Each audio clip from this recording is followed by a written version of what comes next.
BITS Pilani was set up by a grant, and it will interest you, and that is what sustainability of anything that you do for society is what is important, what GMR Foundation has clearly brought out. What BITS Pilani did, it wasn't BITS Pilani, it was Birla Education Trust, set up in 1901. And then they set up Engineering College, Science College and Arts College. These colleges, the grants that were given were invested in stocks. Imagine 50 years ago, 60 years ago, when equity markets in India were not all that. But that is the wisdom, and that is what I call rural wisdom. Pilani, when I went in 59, was a real village with less than 10,000 people living there, out of which 2,000 living in the campus, 8,000 in the village. There was no electricity outside the campus. Electricity was there in the campus only thanks to the founders. They had set up a electricity generation plant, and most of the villages in Rajasthan that time did not have electricity. So from that era to come to now, it was very heartening when few years back when I visited the college again, and I found the village which is just next door, just 1 kilometer outside the campus. It was adopted not by the institution, by the students. Every one of us can make the difference. And taking always the quote, father of the nation, what did he say? He said 3 words, profound. And what did he say? India lives in villages. 4 words, okay. India lives in villages. And the next thing he said, that you want to change that village, right? So what you have to do is change yourself. And what did he say next? He said, be the change you want to see in the world.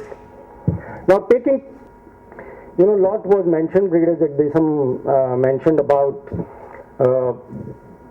how to prevent migration, how to generate livelihoods, and I'll give one example here. Now when we were working at the foundation, we had some marketing students from our business school who had come to the foundation for doing the internship. Now one of the projects that was assigned to 2 of them was that how to set up enterprises in the village which will be sustainable. And 3 of the proposals were there, 2 of them I'll mention here. One was to set up a rural BPO. BPO, as you know, one other name for them is call center, but BPO is much beyond, business process outsourcing. Something you can't do here, you do it elsewhere, right?